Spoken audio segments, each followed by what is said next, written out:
أعوذ بالله من الشيطان الرجيم بسم الله الرحمن الرحيم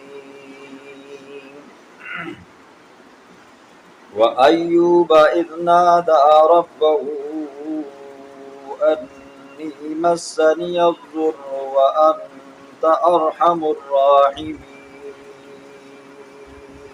صدق الله العظيم. بات چل رہی ہے اللہ تعالیٰ کے برگزیدہ پیغمبروں کی. اس سے پہلے اللہ رب العزت نے نوح علیہ السلام کا بھی ذکر فرمایا. حضرت داؤد علیہ السلام کا کل ذکر ہوا، ساتھ میں حضرت سلیمان علیہ السلام کا ذکر ہوا. آج اللہ رب العزت حضرت ایوب علیہ السلام کا، حضرت اسماعیل علیہ السلام کا، حضرت ادریس علیہ السلام کا اور حضرت ذوالکفل کا ذکر فرمائیں گے. ایوب علیہ السلام کے والد کا نام عیش تھا، عیش عین یا شین. بیوی کا نام رحمت بیوی تھا. اللہ رب العزت نے آپ کو 7 بیٹے عطا فرمائے تھے، 3 بیٹیاں عطا فرمائی، اور اللہ رب العزت نے آپ کو بے تحاشا مال و دولت سے مالا مال کیا تھا.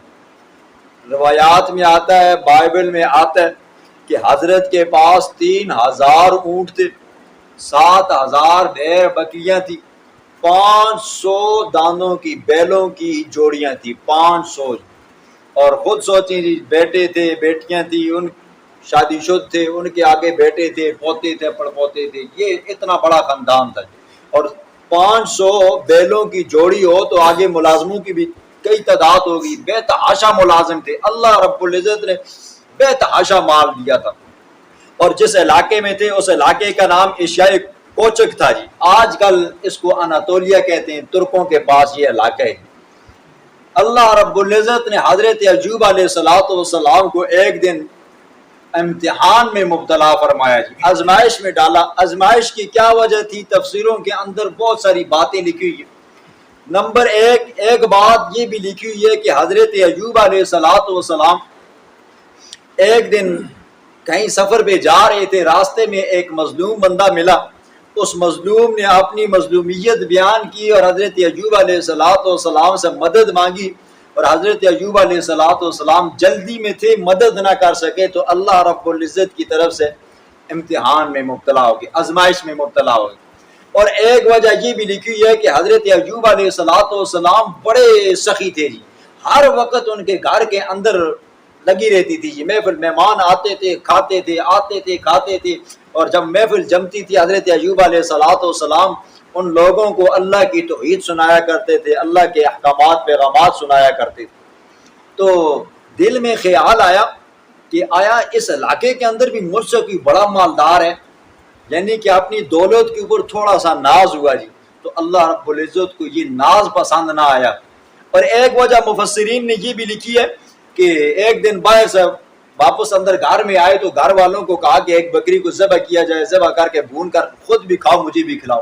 اور اس دن پڑوسیوں کو وہ کھانا دینا بھول گئے. پہلے ہوتا تھا نا جی، ہمارے دادے پردادے بھی جب سالن پکاتے تھے، روٹی پکاتے تھے تو ساتھ پڑوسیوں کو بھی کیا کر دیتے تھے، پلیٹ میں ڈال دیا کرتے تھے. حضور کا بھی یہ ارشاد ہے، جب گوشت پکایا کرو نا تو ایک گلاس پانی کا مزید ڈال دیا کرو تاکہ ساتھ والے کو بھی کچھ نہ کچھ مل جایا کرے. اب کیا ہوتا ہے جی، پہلے تو دیتے ہی نہیں ہے، اگر دے بھی دے نا جی پڑوسی بھی سوچتا پتہ نہیں کیڑی غرض پسی سی آج ماں گوشت ملا کھلا سکے. ٹھیک ہے. تو یہ 3 وجہ جو تھی جو مفسرین نے بیان فرمائی ہیں، تینوں وجہوں کے اندر ایسا محسوس ہوتا تھا کہ حضرت ایوب علیہ السلام کو تھوڑا سا اپنی دولت کے اوپر ناز ہوا، یا یہ ہے کہ عاجزی نہ آ سکی. تو اللہ رب العزت کو یہ انانیت پسند نہ آئی. اللہ کو انا پسند نہیں ہے. جو بندہ کہتا ہے نا میں بہت بڑی چیز ہوں، میں بڑا تیسور خان ہوں، میں بڑا بندے خان ہوں، یا میرے پاس بڑی دولت ہے جی، کروڑ پتی ہوں، اللہ کو یہ انا پسند نہیں آتی، میں یہ پسند نہیں آتی. تو اللہ رب العزت نے حضرت ایوب علیہ السلام کو امتحان میں مبتلا کیا. ہوا واقعہ یہ آیا کہ ایک بیٹے نے اپنے تمام بہن بھائیوں کی، بھانجوں کی، بھتیجوں کی دعوت رکھی جی، ماں باپ کی دعوت رکھی، کہا کہ آپ نے فلاں وقت میں ہمارے پاس کھانا ہے. تو حضرت ایوب علیہ السلام نے اور مائی رحمت نے کہا دیکھو اتنا بڑا گھر ہے جی، اتنی بڑی ویلی ہے، تو اس کو بند کر کے جانا بھی ٹھیک نہیں ہے اور کھلا رکھنا بھی ٹھیک نہیں ہے. کھلا رکھیں گے تو باہر سے کتے بلے آئیں گے اور گھر کے اندر گھس جائیں گے. لہٰذا اس طرح کرو، آپ جاؤ، جا کر کھانا کھاؤ، کھانا کھا کر واپس آؤ گے تو ہم چلے جائیں گے. یہ سارے گھر والے جی، سارے بیٹے پوتے پڑپوتے بیٹیاں نواسیاں سارے گئے وہاں پر جس مکان کے اندر دعوت رکھی تھی، کھانا کھانے لگے. اللہ کی طرف سے حکم ہوا، چھت گری، مکان زمین کے ساتھ بوس ہو گئے، سارے کے سارے نیچے آئے، فوت ہو گئے، سب کے سب فوت ہو گئے. اب خود سوچیں جی، ہمارے گھر کے اندر سے ایک بندہ اگر فوت ہو جاتا ہے تو کتنا صدمہ ہوتا ہے. اور حضرت ایوب علیہ السلام کا پورا کنبہ قبیلہ خاندان ہی آنن فانن ختم ہو گئے. اب ان کو اٹھانا، ان کو کفنانا، ان کو دفنانا، بڑا یہ بھی صدمے والی بات تھی. حضرت ایوب علیہ السلام نے پلٹ کر دیکھا کہ اولاد تھی سب ختم ہو گئی ہے جی. اب یہ اونٹ کس کام کے، یہ بکریاں کس کام کی، یہ بیل کس کام کے. اپنے ملازموں کو کہا یہ لے جاؤ جی، اپنے کام کاج کرو جی، کھاؤ پیو. جو باقی لوگ تھے جو اس وقت کے پاس ارد گرد کے، انہوں نے بھی فائدہ اٹھایا اور وہ بھی کیا کر گئے، سامان اٹھا کر لے کر چلے گئے. اب ایک آپ ہیں اور ایک بیوی ہے جی، بیوی رحمت ہے. یہ باقی سارے کے سارے ملازم بھی چلے گئے، جو ارد گرد کے پاس کے لوگ تھے نا وہ بھی چلے گئے. ظاہر بات ہے، ہوتا ہی یہی ہے جی. آج اگر کسی کے پاس بینک بیلنس آتا ہے نا، دولت آتی ہے نا جی، تو ہر بندہ آتا ہے کہتا ہاں تو میری ماسی کا پتر ہے، تو میری چاچی کا پتر ہے، فلانا. ہر بندہ اپنی رشتہ داری نکالتا رہتا ہے نا جی، مالدار کے ساتھ جی، بینک بیلنس والے کے ساتھ. غریب بندے کو تو کوئی پوچھتا ہی نہیں ہے، ٹھڈا بھی نہیں مارتا ہے جی. تو جب مال و دولت تھا نا جی، آتے تھے اور کھاتے تھے، مونچھوں کو بتا دے کر اور پھر چلے جاتے تھے. اب جب سب کچھ ختم ہو گیا تو سب دور چلے گئے. صرف ایوب علیہ السلام ہے اور وفادار بیوی ہے. اللہ سب کو وفادار بیویاں دے. ہوا یہ، پہلے وہ گھر تھا جی جس کے پاس آتے تھے لوگ لگاتار، صبح دوپہر شام جون سا بھی وقت ہوتا تھا، آتے تھے کھاتے تھے چلے جاتے تھے. اب خود حالت یہ بن گئی ہے، کھانے کے لیے کچھ نہیں. بی بی رحمت جاتی تھی لوگوں کے گھر کے اندر، کام کاج کرتی تھی، وہاں سے کچھ روٹی ملتی تھی لاتی تھی، خود بھی کھاتی تھی، ایوب علیہ السلام کو بھی کھلاتی. ادھر ایوب علیہ السلام بیمار ہو گئے اور اتنے بیمار ہو گئے کہ پاؤں کے اوپر کھڑے نہ ہو سکے. روایات میں آتا ہے 7 سال کا بھی آتا ہے، 13 سال کا بھی آتا ہے، 18 سال کا بھی آتا ہے، 23 سال کا بھی ذکر آتا ہے. 23 سال بیمار ہوئے اور ایسے بیمار ہوئے کہ نہ سہارا دینے والا کوئی تھا، نہ کوئی پوچھنے والا تھا. ایک مرتبہ بی بی رحمت کسی کے گھر کے اندر سے کام کاج کر کے روٹی لے کر واپس آ رہی تھی. راستے میں دیکھا ایک حکیم ہے جی، لوگ اس کے ارد گرد جمع ہیں اور وہ مفتوں میں دوائی دے رہا ہے جی، پوڑیاں دے رہا ہے جی. تو بی بی رحمت بھی وہاں پہ کھڑی ہوگی. اس کو کہا کہ اس طرح میرا خاوند بیمار ہے تو میرے پاس پیسے جیسے نہیں ہیں، اگر آپ مجھے پوڑیاں دے دو، یہ حکیموں والا جو نسخہ ہے وہ یہ مجھے دے دو. کہا کیا نام ہے؟ کہا میرا نام بی بی رحمت ہے. خاوند کا کیا نام ہے؟ کہا ایوب نام ہے جی، پیغمبر ہے جی. کہا یہ پوڑی آپ لے لو بی بی، آپ سے پیسے نہیں لیں گے. جب آپ کا خاوند ٹھیک ہو جائے تو یہ کہہ دینا کہ حکیم نے شفا دی. صرف یہ لفظ کہہ دینا کہ حکیم نے شفا دی. بی بی رحمت وہ پوڑی لی اور لے کر وہ ایوب علیہ السلام کے پاس پہنچی. ایوب علیہ السلام نے وقت کا اندازہ کیا، آج بی بی رحمت لیٹ آئی ہے. پوچھا کہ کیا وجہ تھی، کیوں لیٹ آئی ہو؟ کہا حضرت معاملہ یہ پیش آیا کہ واپس آ رہی تھی، راستے میں دیکھا ایک حکیم ہے جو پوڑیاں دے رہا تھا، اس کے پاس کھڑی ہوئی. اس کو میں نے آپ کے بارے میں بتایا کہ اس طرح میرا خاوند بیمار ہے، اس نے مجھے ایک پوڑی دی ہے. اور کہا کہ کیا کہا اس نے کہا یہی کہا کہ جب آپ کا خاوند ٹھیک ہو جائے تو کہہ دینا کہ حکیم نے شفا دی ہے. لیکن جملہ غلط نہیں ہے، لیکن چونکہ پیغمبر تھا، پیغمبر سمجھ گیا جی. وہ کون تھا جی؟ وہ ابلیس لعین تھا جو حکیم کی شکل و صورت میں آیا تھا اور اس نے یہ کہا کہ کہہ دینا کہ حکیم نے شفا دی ہے، کہ شیطان نے شفا دی ہے. حضرت ایوب علیہ السلام نے قسم اٹھائی، اگر اللہ نے مجھے صحت دی نا میں تجھے 100 کوڑے ماروں گا جی. ٹھیک ہے، 100 کوڑے 100 درے ماروں گا. سورۃ صاد میں اس کا ذکر آئے گا جی. اب ایوب علیہ السلام نے اس وقت اللہ کو پکارا. اس سورت کا دعویٰ کیا ہے جی؟ یہی دعویٰ ہے نا جی، ہر مشکل کے اندر پیغمبروں نے بھی اگر پکارا ہے تو کس کو پکارا ہے جی؟ صرف اللہ کو پکارا ہے. اور ہمیں بھی چاہیے کہ ہم بھی کس کو پکاریں؟ اللہ کو پکاریں. ایوب علیہ السلام نے اس وقت دعا مانگی، اے اللہ مجھ سے میرے بیٹے چلے گئے جی، میری بیٹیاں چلی گئی، میرے پوتے پڑپوتے نواسے چلے گئے، میری مال و دولت سارا کا سارا چلا گیا، کنبہ قبیلہ خاندان سب کچھ ختم ہو گیا، جو جاننے پہچاننے والے تھے وہ بھی مجھے چھوڑ کر چلے گئے، مجھے بیماری لائے کوئی، میں نے کبھی تجھ سے گلہ نہیں کیا، آج ہے اللہ شیطان لعین نے آج میرے ایمان کے اوپر ڈاکہ ڈالا ہے، اللہ مجھے اب شفا دے۔ رب انی مسنی الضر وانت ارحم الراحمین، مولا مجھے اب تکلیف پہنچی ہے، میری اس تکلیف کو دور فرما۔ تو اللہ اس کا ذکر فرماتے ہیں، بسم اللہ الرحمن الرحیم۔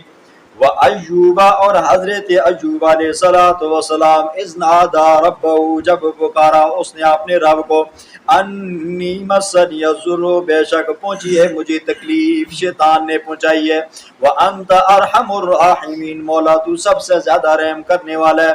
اللہ فرماتے ہیں فاستجبنا له، ہم نے اپنی ایوب کی دعا کو قبول فرمایا۔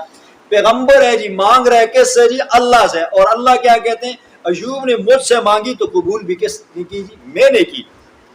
فَكَشَفْنَا مَا بِهِ مِنْ ضُرٍّ، پس ہم نے دور کر دیا اس تکلیف کو جو اس کو پہنچی تھی، وَآتَيْنَاهُ، پھر دیا ہم نے اس کو، آلَهُ، اس کے گھر والے دیے، وَمِثْلَهُمْ مَعَهُمْ، اور ان جیسے ڈبل جی۔ پہلے کیا تھے جی؟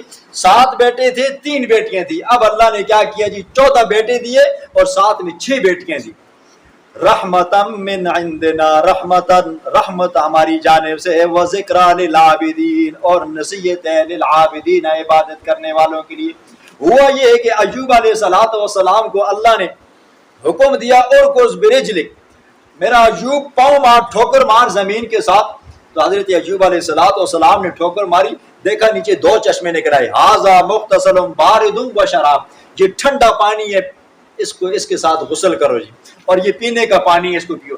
غسل کرو گے تو باہر کی بیماریاں ختم ہو جائیں گی جی، اور اگر پیو گے تو اندر کی بیماریاں ختم ہو جائیں گی۔ کچھ لوگ کہتے ہیں نا کہ العیاذ باللہ کہ حضرت ایوب علیہ السلام کے جسم کے اندر کیڑے پڑ گئے تھے، یہ بالکل من گھڑت بات ہے جی، ٹھیک ہے، یہ پیغمبروں کی شان کے خلاف ہے۔